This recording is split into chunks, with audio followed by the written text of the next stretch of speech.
예, 계속해서 데살로니가 후서 말씀을 살펴보고 있고요. 예, 오늘 3절 말씀을 좀 집중적으로 보도록 하겠습니다. 예, 오늘도 이 종말론에 대한 좀 이렇게 교리적인 내용을 좀 다룰 텐데요. 예, 제가 미리 말씀드렸지만 2장 내 내용이 좀 그렇습니다. 특히 종말론에 관한 이 성경 교리 중에서도 이 종말론에 관한 이제 다뤄야 되는 좀 중요한 교리들이 좀 많이 나오고요. 게다가 어떤 부분들은 몇 가지 다른 해석, 다른 견해가 있기 때문에 이것을 우리가 어떤 질서와 어떤 혼란이 없기 위해서요. 좀 정리할 필요가 있습니다. 그래서 시간이 조금 걸리더라도 좀 양해 부탁드리고, 사실 이 2장 때문에요. 이 데살로니가 후서 말씀을 이 시리즈로 하는 것을 조금 후회했습니다. 예, 왜냐면 지금 뭐 지난 몇 주 동안 또 향후 몇 주 동안 이렇게 다룰 어떤 내용들이나 이 설교 스타일이요, 모르겠습니다. 이 오전 주일 설교 에 있어서 제가 이렇게 선호하는 스타일은 또 아니거든요. 이 주일 오전 설교 때는 좀 이렇게 뭔가 좀 위로가 되고, 또 성경 말씀에 따라 좀 바로잡는, 또 우리 스스로 한번 책망해보고 좀 이런 어떤 영적 교훈이 있는 이런 내용을 좀 추구하는 편인데, 사실 이렇게 또 데살로니가서 2장에 들어와서 또 교리적인 내용을 좀 많이 다루다 보니까 제가 좀 선호하는 어떤 스타일과는 좀 다른 부분입니다. 근데 이제 그런데도 또 한편으로는 중요하다고 생각하는 건 뭐냐면요, 오늘날 여러분, 제가 최근에도 이제 교회에서 사역하시는 분들과 좀 교제를 나누다가 이제 나온 얘기인데요. 오늘날 특히 이제 한국 교회에 이 창세기와 요한계시록이 완전히 무너지고 있습니다. 위기입니다, 위기요. 다시 말하면 창조론과 종말론의 위기입니다, 지금이요. 그러니까 너무 이 한국 교회가, 또 이제 성도들이 이 부분에 있어서 무지해서요. 좀 잘못된 교리로 인해서 여기 데살로니가 교회 성도들처럼 마음이 불안해하거나 흔들리거나 혹은 교리 안에서 바로 서질 못하는 겁니다. 교리가 정리되어 있지 않고 성경을 바르게 나누지 못하고 잘 정립되어 있지가 않은 겁니다. 실제로 저희 최근에 또 안 사실인데, 분당의 되게 유명한 교회에서는요, 지금 유신진화론을 가르친대요. 많은 교회들이 유신진화론을 가르치고 있어요. 유신진화론을 가르치고 있습니다. 사실 심지어 분당 어느 유명한 교회도요, 이렇게 진짜 그 진화론자를 이렇게 초청해가지고 그런 유신 진화론 특강을 하는 그런 일들이 지금 벌어지고 있고요. 뭐 종말론에 대해서는 말할 것도 없습니다. 이단 교회들이 그죠? 뭐 예수님께서 몇 월 며칠에 오신다라든가 이런 잘못된 교리로 말미암아 굉장히 교회를 어지럽게 만들고 있기 때문에 이 종말론에 대해서 우리가 잘 이 교리를 정립하고 있는 것, 잘 정리하고 있는 것은 또 중요합니다. 그래서 조금 이렇게 뭐랄까 좀 장황하더라도요, 좀 양해해 주십사, 이런 말씀을 좀 드리고 싶고요. 바로 본론으로 이제 들어가겠는데요. 우리 지난 시간 내용을 조금 간단하게 복습하기 위해서 1절부터 제가 다시 한번 읽겠습니다. 형제들아, 우리 주 예수 그리스도의 오심과 우리가 그분께로 함께 모이는 것으로 말미암아 이제 우리가 너희에게 간청하노니, 그러니까 지금 사도 바울이 데살로니가 교회 성도들에게 간청하는 것이 있었습니다. 그죠? 예수님의 다시 오심과 예수님께서 공중 강림하실 때 우리가 그분께로 모이는 것, 성도들이 그분께로 공중에서 모이는 것으로 말미암아 간청하는 것이 있었죠. 그죠? 그러니까 쉽게 말하면 이 두 가지를 걸고 간청한다는 겁니다. 이것을 볼 때 또 다른 의미로는 이것에 대해서, 그러니까 예수님의 재림과 교회의 휴거에 대해서 간청할 것이 있다, 이렇게 또 우리가 볼 수 있는 겁니다. 그래서 이제 그 간청의 내용이 뭔지 2절에 이제 쓰여 있었죠. 너희는 영으로나 말로나 혹은 우리에게서 왔다는 편지로나 그리스도의 날이 가까이 이르렀다 해서 쉽게 마음이 흔들리거나 불안해하지 말라. 그죠? 이 성경에서 그리스도의 날이 무엇인지 우리가 지난 시간에 한번 살펴봤습니다. 통상적으로 그리스도의 날이라고 한다면요, 이제 예수님의 공중 강림을 이제 의미한다고 봅니다. 그렇지만 이것이 항상 어떤 수학 공식처럼 거기에 국한되어 있는 것은 아닙니다. 우리 지난 시간에 성경 용례들을 통해 살펴봤었죠. 이것을 넓게 보자면, 포괄적으로 보자면 그 말 그대로 예수 그리스도의 통치와 심판과 권능이 실제적으로 드러나고 나타나는 날을 의미하는 겁니다. 그러니까 거기에는 예수님께서 공중 강림하시는 것, 우리 성도들이 그분께로 모이는 것, 그리스도의 심판석, 어린 양의 혼인잔치, 또 그분께서 천사들과 성도들과 함께 이 땅에 오시는 것, 지상 강림하시는 것, 그래서 천년 왕국을 세우시는 것, 이런 어떤 예수님의 재림 프로그램을 포함한다고 이제 볼 수 있는 겁니다. 그 최후의 날. 그죠? 성도들이 최후의 승리와 보상을 얻는 날, 예수 그리스도께서 모든 것을 통치하시고 심판하시는 그 날, 그 예수님의 재림 프로그램을 포함하는 것이 이 그리스도의 날이다. 이렇게 이제 살펴봤습니다. 자, 그렇다면 이 날은 우리 구원받은 그리스도인들에게는 기쁜 날이 되는 겁니다. 그죠? 디도서 말씀처럼 복된 소망인 겁니다. 기다려지고 기대가 되는 날인 거죠. 우리가 그분께로 함께 모이는 건 그분 앞에 서서 우리가 보상의 심판을 받는 것, 그분과 함께 통치하는 것, 기쁜 날인 겁니다. 근데 오늘 본문 말씀에 보이는 것처럼요, 그죠? 이 데살로니가 교회 성도들이요, 참 아시다시피 우리가 데살로니가 전서 이 시리즈를 공부할 때도 우리가 살펴봤지만요, 이 데살로니가 교회 성도들은 굉장히 훌륭한 성도들이었습니다. 이 모범적인 성도들이었잖아요. 그래도 불구하고 지금 어느 순간 지금 이 시점에서 불안해하고 마음이 흔들리고 있는 겁니다. 이 그리스도의 날로 인해서요. 그죠? 왜 그랬었죠? 왜냐하면 이전에 나오는 것처럼요. 영으로나 말로나 혹은 바울에게서 왔다는 편지로 이 가짜 뉴스를 퍼뜨리는 자들이 있었기 때문입니다. 그죠? 휴거나 부활은 없고 이제 너희가 지금 환난기를 통과하고 있는 거다. 이 예수님께서 지상 강림하시기 전에 이 7년 환난기가 있을 건데 너희가 지금 그걸 통과하고 있는 거다. 너희가 당하고 있는 지금 이 고난이 그 하나님의 진노인 거다라고 지금 이제 퍼뜨리는 가짜 뉴스를 퍼뜨리는 자들이 있었다라는 거죠. 또 혹은 오늘날 다른 어떤 이단 교회들처럼 예수님께서 곧 오실 거다. 몇 날 며칠에 예수님께서 분명히 그날과 그 시각은 알지 못할 것이라고 말씀했음에도 불구하고 몇 월 며칠에 올 거니까 너희가 지금 아무것도 하지 말고 준비하고 있어라 라고 하면서 어떤 불안함을 조장하는 그런 일들이 있었던 겁니다. 그래서 지금 이 데살로니가 교회 성도들이 불안해하고 마음이 흔들렸던 거죠.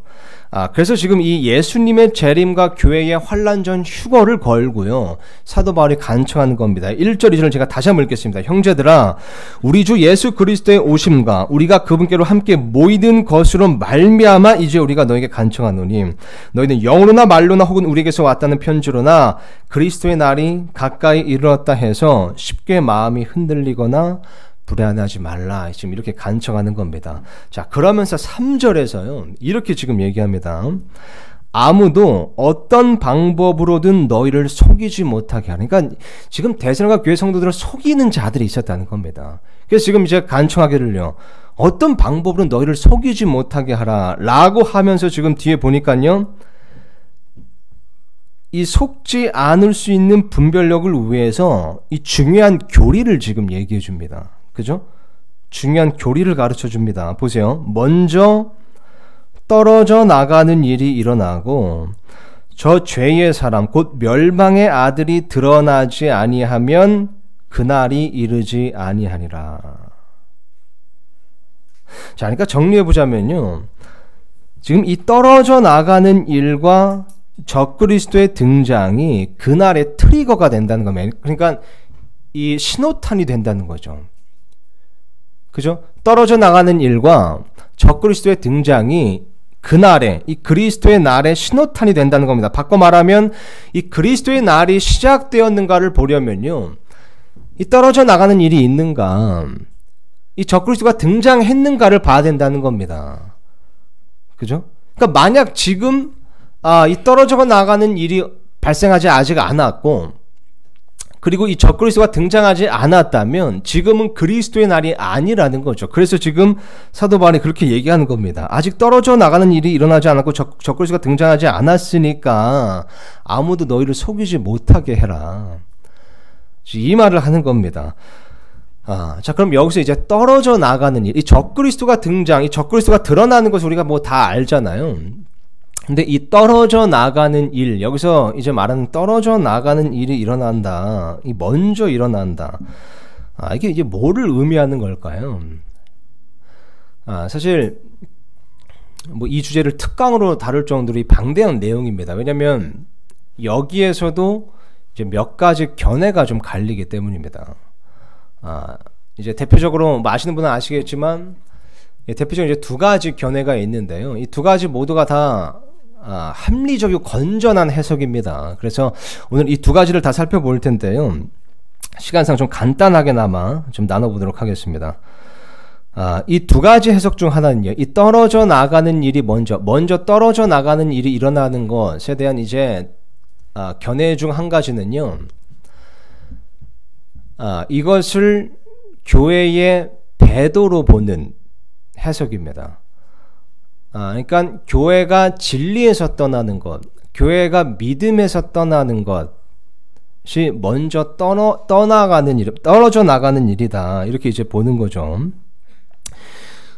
지금 우선 여기에 쓰인 지금 이 영어 단어 보시면요, 이 떨어져 나가는 일, falling away라고 되어 있습니다. falling away. 근데 이게 이제 성경적 이제 용례를 다른 곳에 쓰인 이제 용례를 봐도요, 이 fall away라는 단어가 이 믿음에서 떨어져 나가다, 믿음에서 떠나다, 진리에서 떠나다 이런 의미로 쓰였습니다. 그래서 이게 또 이제 합리적인 해석이라고 이제 볼 수 있는 부분인 거죠. 대표적인 구절이 누가복음 말씀, 히브리서 말씀인데요. 여러분 잘 아시는 구절입니다.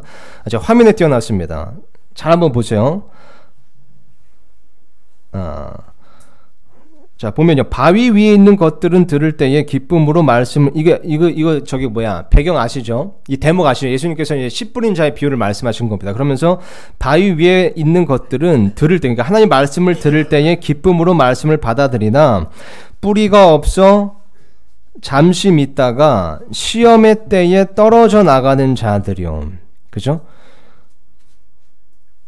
그러니까 이제 바위에 이제 씨를 뿌리게 되면요, 하나님 말씀을 뿌리게 되면 그런 사람들은 뿌리가 없어서 잠시 믿다가 시험의 때에 떨어져 나간다는 겁니다. 여기 이제 보이면 fall away 이제 똑같은 단어가 쓰인 겁니다. 믿음에서 떨어져 나가는 것, 믿음을 떠나는 것, 진리를 떠나는 것 이렇게 이제 볼 수 있는 거고요.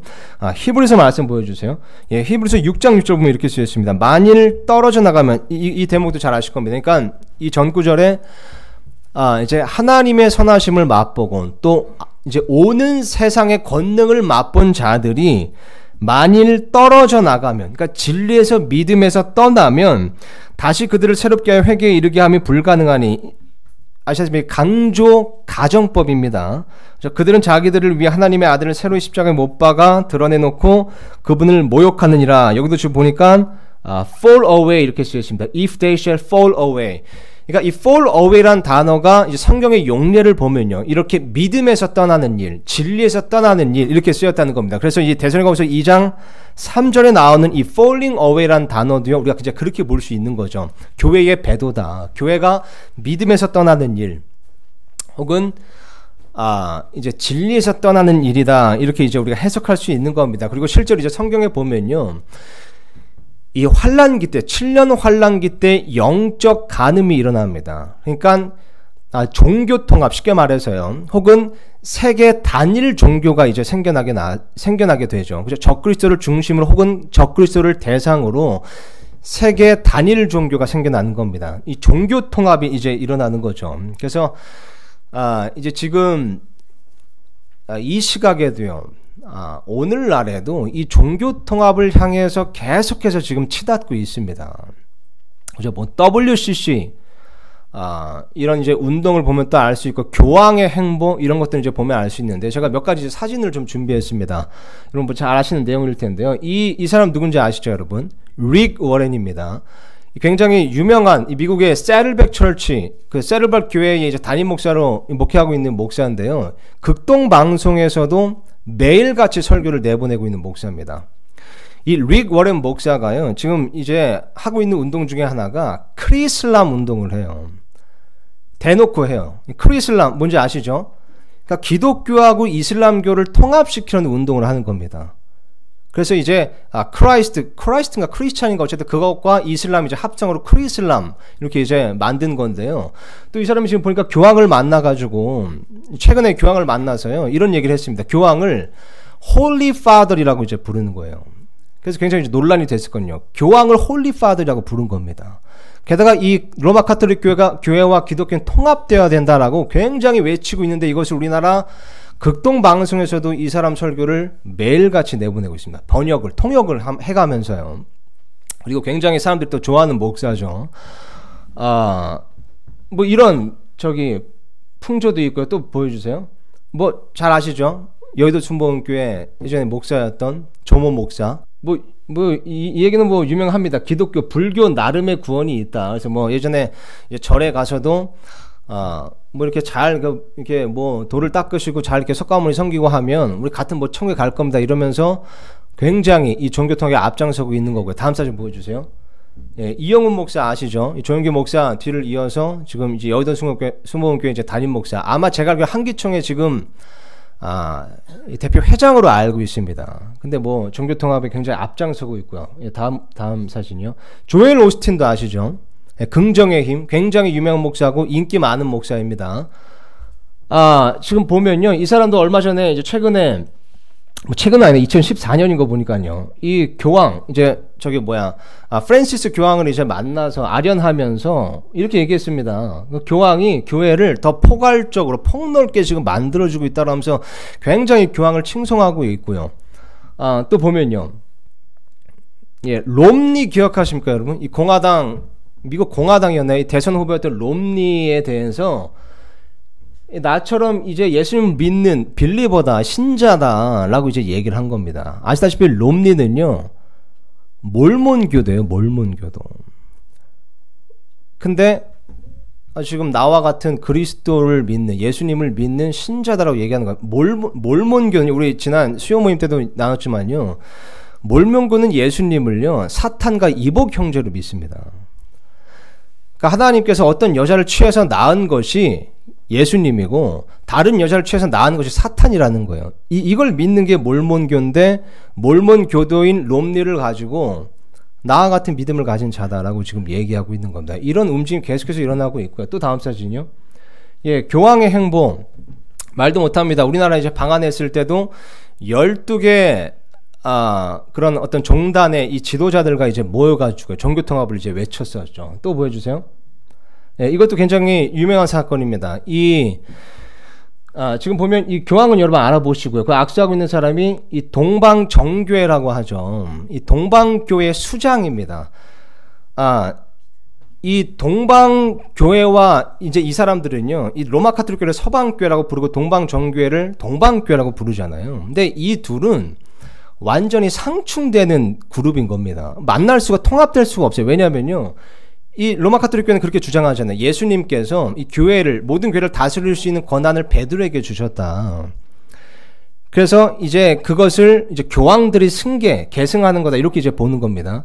동방정교회는요, 그 예수님께서 이 교회를 다스리는 그런 권한을 안드레에게 주셨다고 믿습니다.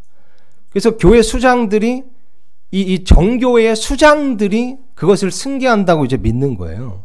근데 교황이 이거 제가 까먹었는데 거의 뭐 1000년 만에 만났다 그러나, 이건 제가 좀 확인할 필요가 있는데, 어쨌든 그렇게 오랜만에 이렇게 만나서 지금 이렇게 악수하고 손잡고 막 웃으면서요, 이 교황이 심지어 저기 수장을 안드레라고 불렀대요. 안드레라고. 그러니까 인정해 준 거죠. 이런 식으로 뭐 지금 뭐 경계선이 없습니다. 그냥 다 우리가 손잡고 하나가 되자, 이런 식으로 나아가고 있고요. 그것을 이 교황이 굉장히 이제 주도적으로 진행하면서 이 종교통합, 이 배도의 물결이 굉장히 심하게 이제 일어나고 있는 겁니다. 제가 예전에 뭐였죠? 그 현대 역본과 뉴에이지라는 주제로 이제 특강을 했었잖아요. 거기서 우리가 살펴봤었지만, 이 현대 역본들의 이 어떤 단어들이 보면요, 이제 고쳐졌는데 그것이 어떤 종교 통합을 위한 그런 성경으로 사용할 수 있을 만큼 변개되었다. 우리가 이런 내용도 좀 살펴봤습니다. 그래서 이제 많은 움직임들이 다 이것을 향해 치닫고 있다는 걸 볼 수 있고, 우리 이영 형제 그 팟캐스트 들어보신 분은 아시겠지만, 이영 형제가 군대에서 군종으로 있었거든요. 근데 그 군목이 이 WCC를 굉장히 지지하는 사람이었다고 합니다. 그래서 이영 형제가 기독교 군종이었는데요, 막 그 석가모니상을 윈덱스로 땄고 막 이랬대요. 예, 그리고 막 이제 목사가 교회에서 기도하고 또 절에 가서 기도하고 뭐 이런 일들도 있고요. 그래서 굉장히 오늘날 이 말도 못합니다. 지금 우리가 이 독립침례교 진영 안에 있어서, 이게 안전한 울타리 안에 있어서 잘 모르지만요, 지금 좀 이렇게 밖으로 나가고 기성교회들의 풍조를 보면요, 종교 통합을 지지해야 쿨한 겁니다.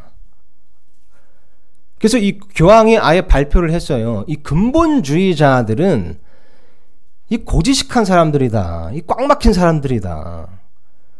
이런 얘기를 하면서 이 근본주의자들을 굉장히 바보 같은 사람들을 몰아가고 있는 겁니다. 속 좁은 사람들.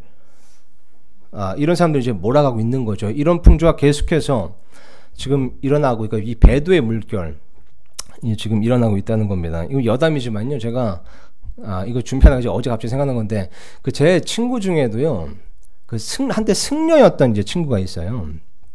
제가 승려인 친구를 사귄 건 아닌데, 이제 제가 이제 알고 지내던 친구인데 이제 승려가 이제 된 겁니다. 서울에 이제 유명한 어떤 절에 들어가서 이제 승려가 됐는데요. 그 친구가 제 결혼식 때 이렇게 왔었어요. 근데 그때 당시 제가 이제 교회에서 사역을 하고 있었거든요. 그래서 이렇게 다 하객들 대부분 이제 성도님들이고 또 목사님들이고 이렇게 했는데 막 이렇게 그 승려 복장을 하고 또 온 거예요. 그래서 이렇게 한 손 이렇게 저기 묵주라고 하나요? 그걸 이제 들고 왔는데 반갑잖아요. 어쨌든 반가워서 막 이렇게 끼어안고 손잡고 막 사진 찍고 이러니까 사람들 좀 이상하게 이렇게 쳐다보더라고요. 근데 이제 그날에 그 친구가 저한테, 저보다 사실 나이 많은 이제 형인데, 이제 그 친구가 저한테 책을 한 권 이제 축하 선물을 이제 줬습니다. 근데 이게 불교 서적이에요. 제목이 행복, 비움으로 얻는가, 체험으로 얻는가. 그분들이 이제 비움으로 얻는다고 행복을 얻는다 이렇게 생각하죠. 우리는 이제 체험으로 얻죠. 성령 충만으로 이제 얻는 겁니다. 근데 이제 보니까 표지 그 안쪽에 이렇게 메시지를 또 적어 놨어요. 근데 그 메시지에다가는 하나님의 축복이 함께하길 바란다. 불교서적 안에다가 그것도 영어로 May God bless you with infinite happiness 이래가지고 무한한 행복을 하나님께서 너를 축복하기를 내가 좀 바란다. 이런 메시지를 이제 또 적어놨더라고요. 근데 그걸 제가 어제 생각나가지고 그 책을 한 번도 안 봤어요. 뭐 시간도 없고 읽어볼 필요가 없다고 생각해서 이제 읽어봤는데 어제 생각나서 이제 꺼내봤거든요. 근데 거기에 축의금이 들어있더라고요. 제가 몰랐던. 거의 뭐 10년이 지났는데 굉장히 행복했습니다. 그 책 제목처럼 진짜 행복하더라고요. 어제 축의금이 제가 수고하지 못한 그렇죠. 거기 또 이렇게 채워져 있더라고요. 진짜. 근데 아시다시피 이제 그 친구가 서울 침례교회 첫 번째 침례자입니다. 나중에 이제 구원받고 여기 중랑천에서 침례를 받았어요. 내용 아시죠? 그래서 어쨌든 뭐 지금은 이렇게 잘 됐는데요. 그런 일이 있었습니다. 그래서 이게 경계가 완전히 엉망진창인 거예요. 그죠? 교회 사역자 결혼식에 이렇게 등장해서 불교서적 주면서 거기 안에다가 하나님의 축복 이렇게 적어놓고 그냥 다 우리는 신자들이다, 믿는 사람들이다, 한 곳에 갈 거다 이런 식으로 이제 보는 겁니다. 이런 게 너무 자연스러운 풍조가 이제 돼버렸다는 거죠. 그래서 어쨌든 뭐 말이 좀 샜는데요. 지금도 이제 이런저런 배교의 물결이 지금 일어나고 있는 겁니다. 그리고 이제 아까 말씀드렸듯이 이 교황을 중심으로 굉장히 점점 더 심해지고 있고요. 또 이런 것을 볼 때 정말 이 마지막 때가 맞기는 맞구나 이렇게 이제 또 볼 수가 있는 겁니다. 왜냐면 아까 말씀드렸다시피 이제 환란기 때는 정말 그런 완전한 세계 단일 종교 통합의 모습이 이제 이루어질 것이기 때문이죠. 근데 이건 있습니다, 여러분. 여기 지금 이 말씀 보면요. 먼저 떨어져 나가는 일이 일어나고 이렇게 쓰여 있잖아요. 이때가 이제 그 그리스도의 날에 신호탄이 된다는 것인데요. 사실 이 교회의 배도로만 본다면 이거는 지금도 계속 있잖아요. 제가 보여드렸듯이요. 이건 초대교회 때부터 있었습니다. 명목상의 교회가 진리를 떠나고 어떤 이렇게 어떤 분리된 이런 모습이 이제 있었기 때문에요. 이제 여기서 떨어져 나가는 일, 먼저 떨어져 나가는 일이 일어난다. 이것은 이제 완전한 배도로 보는 겁니다. 그러니까 참된 교회들이 이제 휴거가 되고 나면요. 남아있는 명목상의 교회들이 있잖아요. 그 교회들이 완전히 진리와 이제 진리로부터 떠나서 그죠? 이제 적그리스도를 위한 어떤 종교 통합을 이루는 그런 완전한 배도 이것을 의미한다라고 이제 우리가 볼 수 있는 겁니다. 그래서 예수님께서 누가복음에 이렇게 말씀하셨잖아요. 사람의 아들이 올 때에 땅에서 믿음을 보겠느냐. 그러니까 다른 말로 하면 예수님께서 땅으로 오실 때, 지상 강림하실 때 믿음을 볼 수가 없다는 겁니다. 완전한 배도가 일어나기 때문이죠. 그죠? 그래서 어쨌든 이것도 이제 성경적인 진리이기 때문에요. 여기서 나오는 이제 떨어져 나가는 일이 배도를 의미하는 것이다 라고 보는 것도 합리적이고 건전한 해석이다, 이렇게 이제 보고 있고요. 그리고 이제 또 다른 해석은 뭐냐면요, 이 떨어져 나가는 일을 교회가 세상을 떠나는 일로 보는 겁니다. 그러니까 교회의 휴거 사건으로 이제 보는 거죠. 이것은 사실 이제 2장에 보면 6절, 7절, 8절에 보시면요, 여기 이제 나오는 이제 말씀을 이 말씀에 대한 이제 일부 해석이 있습니다. 제가 일부 해석으로 말씀드리는 이유는 여기에도 이제 이견이 좀 있어요. 다른 해석이 있긴 한데, 어쨌든 일부 해석에 따라서 이 문맥으로적으로 볼 때 이 떨어져 나가는 일은 교회의 휴거다라고 이제 보는 견해입니다. 사실 이 falling away, fall away라는, 여기 이제 3절에 나온 fall away라는 단어를요, 그 원어의 뜻을 보면요, 이 견해를 지지해주는 정의가 있기는 합니다. 그러니까 지금 여기 falling away 나오잖아요. 여기 이제 쓰인 그 원어가, 제가 재차 말씀드리지만요, 우리는 영어 킹제임스 성경보다 원어를 더 신뢰하지는 않습니다. 그냥 참고할 수만 있을 뿐이죠. 그죠?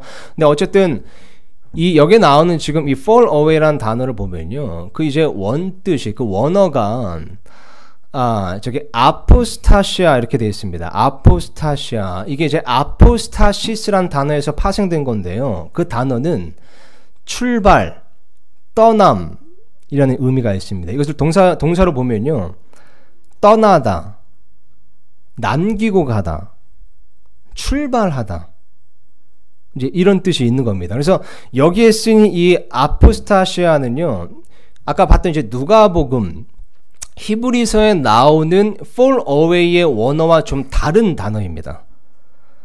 근데 어쨌든 여기에 지금 쓰인 단어는 그 원뜻을 보면 단순히 떠나다, 남기고 가다, 출발하다, 이런 의미가 있다는 거죠. 그래서 이것을 진리에서 떠나다라는 부정적인 의미로 볼 수 있지만, 단지 부정적인 의미만 있는 것은 아니고요, 무엇으로부터 떠나다는 중립적인 의미가 있기 때문에 이것이 교회가 세상을 떠나다, 세상을 남기고 떠나다, 이렇게 이제 볼 수 있다는 견해인 겁니다.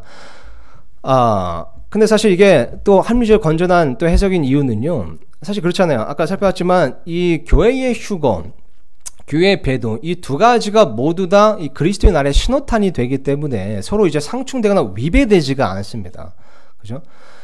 그리고 또 한 가지는요, 이 1611년 영어 킹제임스 성경 번역자들이 참고한 성경들이 있잖아요, 번역할 때요. 그러니까 이 좋은 본문에서 온 거, 그러니까 이 전통 본문에서 에서 번역된 그 소위 말해 이제 킹제임스 성경의 선구자라고 말하는 사람들이 번역한 성경들이 있거든요. 1611년 전에 있잖아요, 그 성경들이요. 그러니까 좋은 본문에서 온 성경들입니다, 이것은요. 근데 그 성경들을 보면요, 거기도 이 아포스타시아를 departing이라고 번역을 했습니다. 그러니까 떠나다라, 떠나는 이라고 번역을 한 거죠. 제가 화면에 띄워놨는데요. 보시면 뭐 위클리프 성경도, 그죠? 위클리프 성경도 departing first 이렇게 되어 있고요. 틴데일 성경도 마찬가지입니다.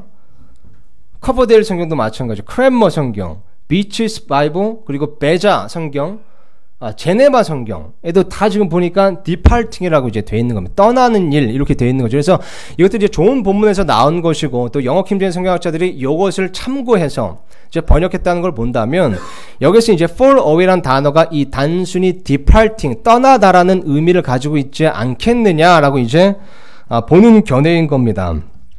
그죠? 근데 그렇다고 할지라도 이것이 아까 본 첫 번째 견해를 무의미하게 만들지는 않습니다. 그러면 진리에서 떠나다, 이런 의미가 될 수 있기 때문이죠. 어쨌든 이 떠나가는 일이라는 거죠. 이 정리하자면요, 여기서 쓰인 떠나가는 일이라는 것은 이것이 교회가 믿음에서 떠나는 것, 즉 배도라고 볼 수도 있고요, 아니면 참된 교회가 세상을 떠나는 것.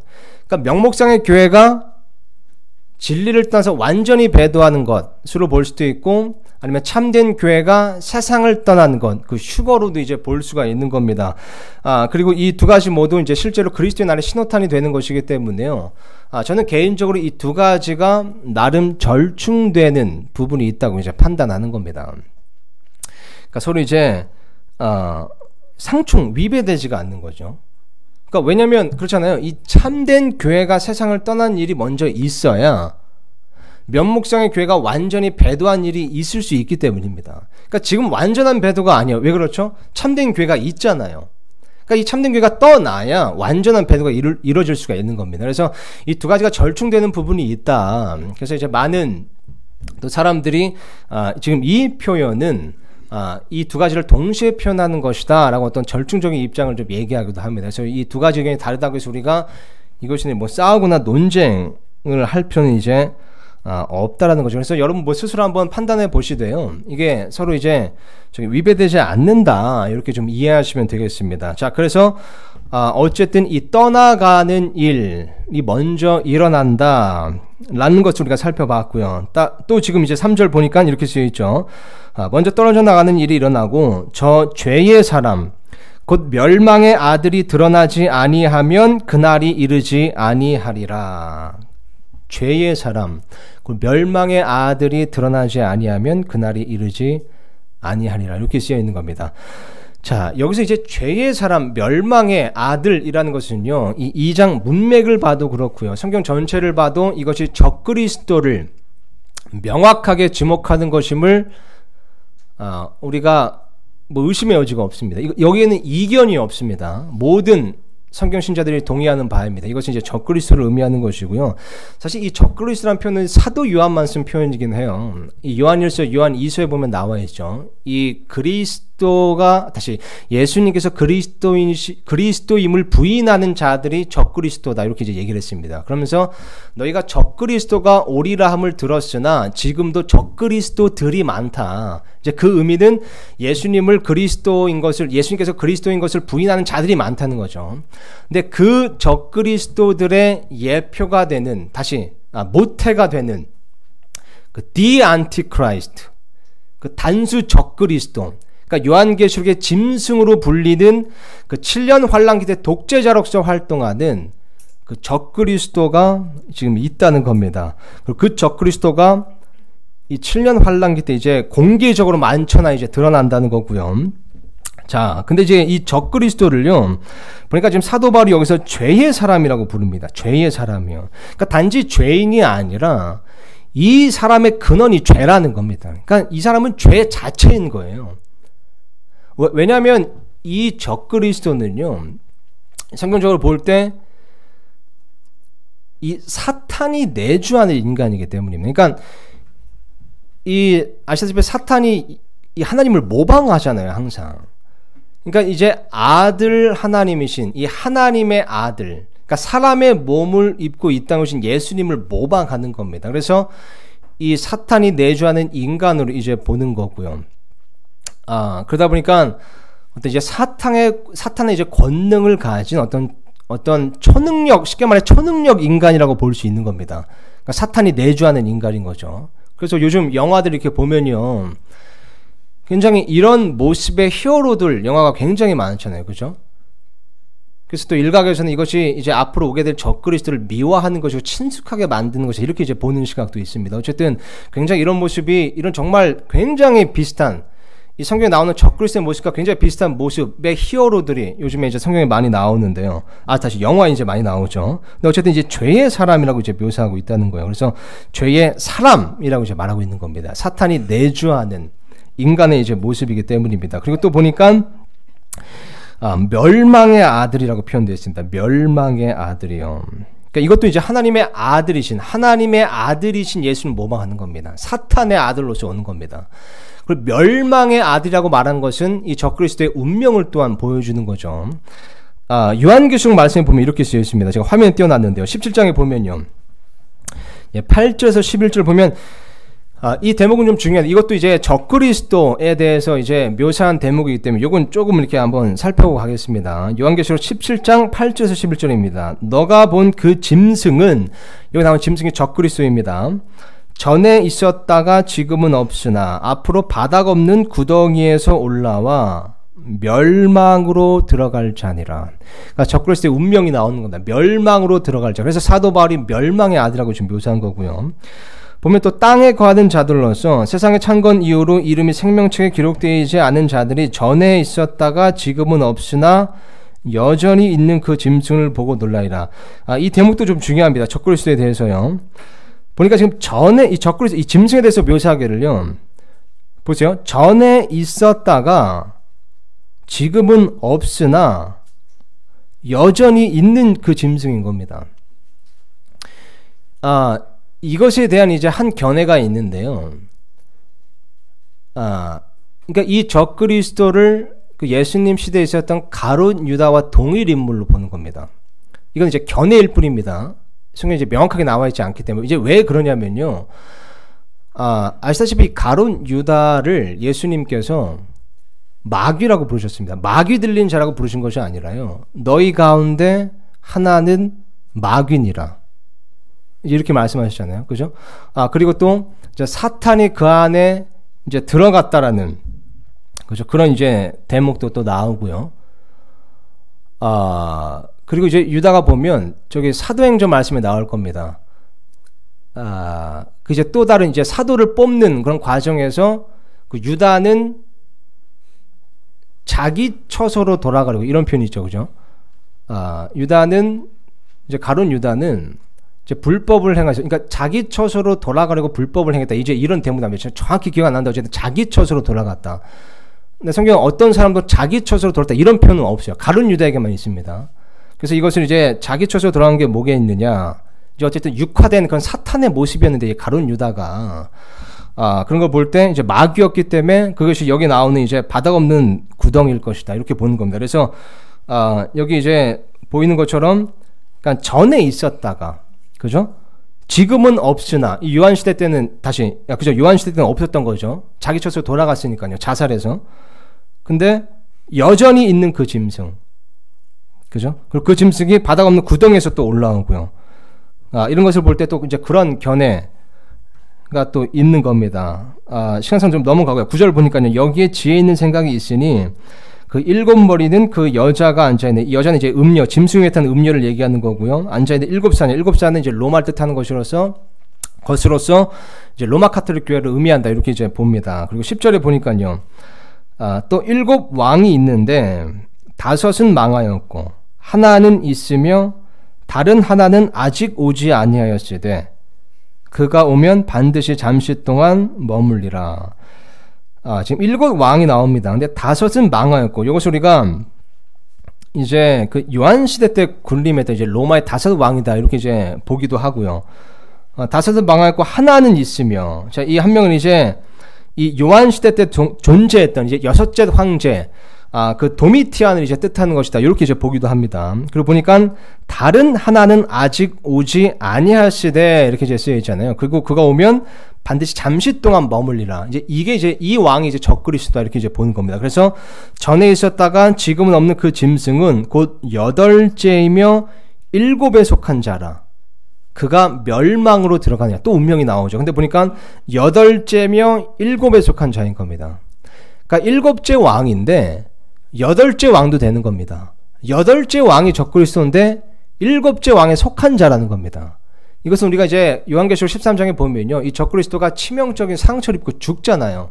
근데 다시 살아납니다. 그래서 이 여덟째이지만 또한 일곱에 속한 왕이다. 우리가 이제 이렇게 보는 견해가 있습니다. 어쨌든 이 적그리스도라는 것을 보면요, 특히 이제 요한계시록 다니엘서에도 많이 나오고요. 이런 이 적그리스도의 모습에 대해서 묘사가 되어 있는데, 어쨌든 지금 이 데살로니가후서 2장에서는요, 죄의 사람, 멸망의 아들, 요거 빼먹었네요. 멸망의 아들, 이 단어 좀 익숙하지 않으세요? 이 멸망의, 이 가룟 유다의 이름이 멸망의 아들이었습니다. 정확히요. 이 철자가 똑같아요. 예수님께서 하신 말씀이죠. 그죠? 그죠? 예수님께서 하신 말씀이죠. 예수님께서 가룟 유다 보고 멸망의 아들이라고 표현하셨는데 그 철자가 이 데살로니가서 2장에 나오는 이제 철자가 이제 똑같습니다. 그래서 이제 그렇게 보는 이제 견해를 또 지지해 주는 거죠. 어쨌든 여기 나오는 이제 멸망의 아들, 이 죄의 사람, 적그리스도를 뜻한다라는 것이 알 수 있고요. 이제 그리스도의 날이 시작되면서요. 더 정확히는 이제 7년 환란기가 시작되면서 이 적그리스도가 공개적으로 만천하에 드러난다라는 것을 우리가 이 말씀을 통해 알 수 있는 겁니다. 어쨌든 중요한 것은요, 여러분, 우리 구원받은 그리스도인들은 이 적그리스도를 기다리는 자들이 아닙니다. 우리는 예수 그리스도를 기다리는 자들이지 적그리스도를 기다리는 자들이 아닌 겁니다. 우리는요, 적그리스도의 왕국을 기다리는 자들이 아닙니다. 그렇죠? 우리는 적그리스도의 왕국에 들어갈 자들이 아니라는 겁니다. 환란 전에 휴거가 일어나서요, 떠나가는 일이, 세상을 떠나는 일이 있기 때문에 우리는 적그리스도의 왕국에 들어가지 않습니다. 우리는 하나님의 왕국에 속한 자로서 하늘의 왕국, 그렇죠? 하늘 왕국에 들어가는 자들인 겁니다. 그래서 우리가 이 부분을 좀 유념할 필요가 있습니다. 이 적그리스도에 대해서는 우리 다음 시간에 좀 더 자세히 살펴보도록 하겠고요. 마지막으로 여러분, 영적 교훈 하나만 나누고 마치겠습니다. 여러분, 이 데살로니가 교회 성도들이요, 사실 뭐 그렇게 이제 훌륭하고 이제 모범적인 성도들이었음에도 불구하고 지금 여기서 이제 마음이 또 이렇게 흔들리고 또 이렇게 불안해한 이제 이유가 있었습니다. 그죠? 우리가 지난 시간에 살펴봤었지만 그 첫 번째 이유는 그 2절 말씀에 나오는 것처럼요, 그 영으로, 하나님께 속하지 않은 영으로 현혹되었고요. 그리고 말로 또한 현혹되었죠. 말로 속았습니다. 하나님의 말씀에 어긋난 말, 어떤 부정적인 말로 인해 현혹이 된 겁니다. 또 어떤 출처가 불분명한 그런 가짜 뉴스로 인해서 마음이 흔들리고 불안해한 겁니다.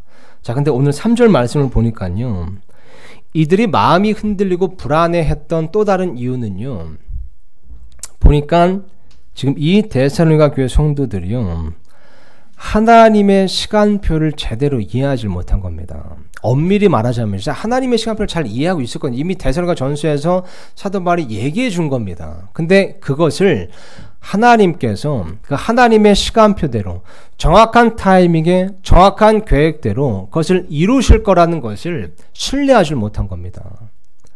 그러니까 하나님의 시간표대로 이것이 운영된다, 이 세상이. 이 하나님의 시간표를 이들이 신뢰하지 않은 겁니다. 여러분, 하나님의 시간표는요, 언제나 완벽합니다.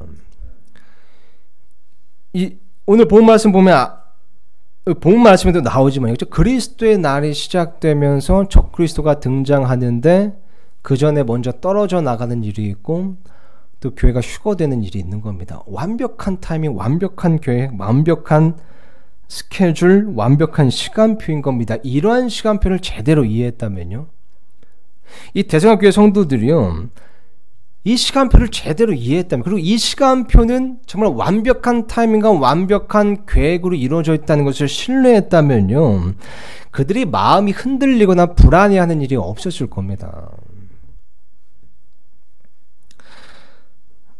여러분, 하나님께서는요, 항상 가장 정확한 시간표를 가지고 계십니다.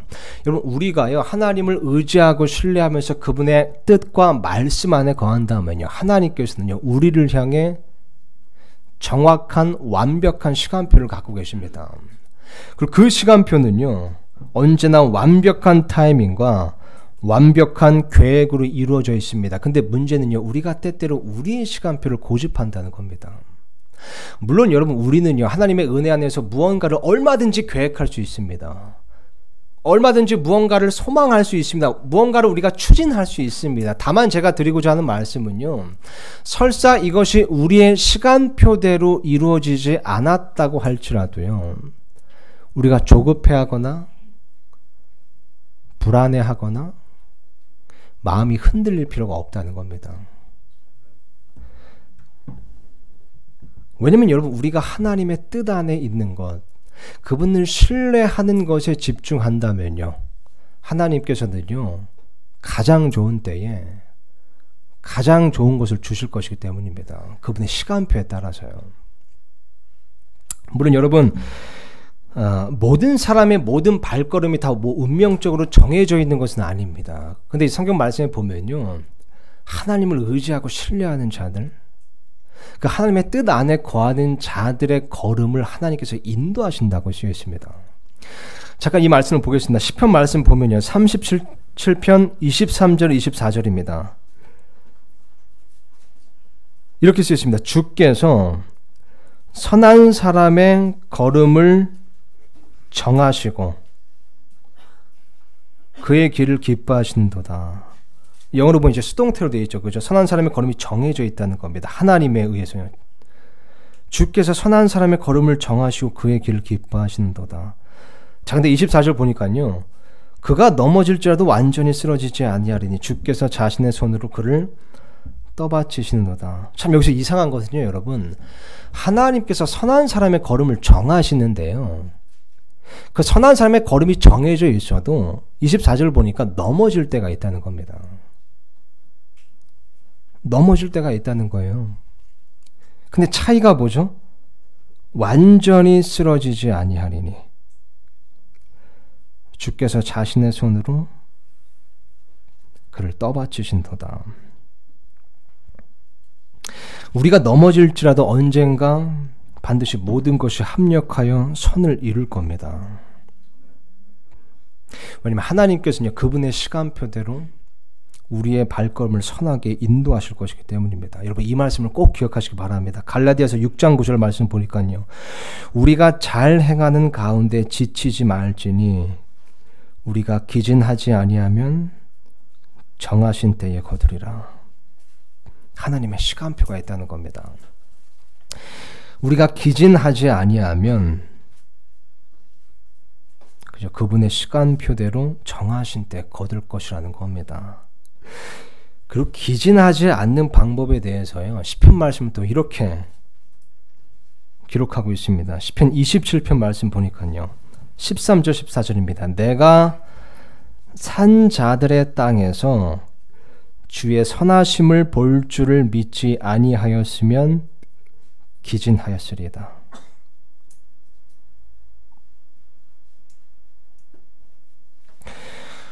산 자들의 땅에서 주의 선하심을 볼 줄을 믿지 아니하였으면 기진하였으리이다. 바꿔 말하면요, 이 땅에서 언젠가 반드시 주의 선하심을 볼 줄을 믿었기 때문에 기진하지 않았다는 겁니다.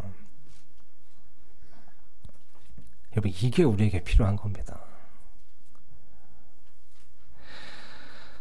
지금 당장 우리의 삶이 힘들고 어렵다고 할지라도요, 정말 때때로 우리의 심장이 울렁거리고 내가 세운 계획이 또 빗나갈지라도요,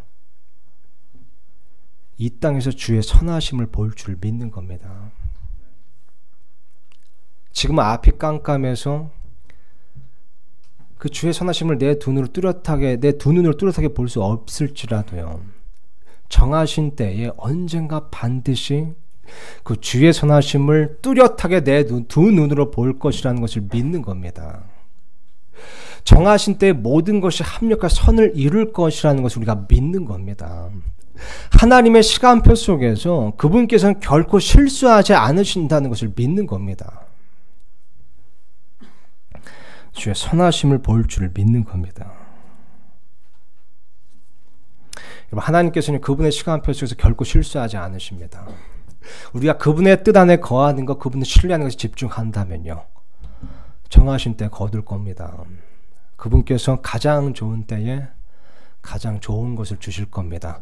우리의 시간표와 그것이 맞지 않는다고 할지라도요, 우리가 불안해하거나 조급해할 필요가 없습니다. 그래서 14절 말씀에 뭐라고 쓰였습니까? 주를 바라며 크게 용기를 낼지어다. 그리하면 그분께서 내 마음을 강하게 하시리라. 내가 말하노니 주를 바랄지어다. 주를 바랄지어다. 주를 바라는 건, 그죠? 그것은 또한 그분의 시간표를 신뢰하는 겁니다. 기도하고 마치겠습니다.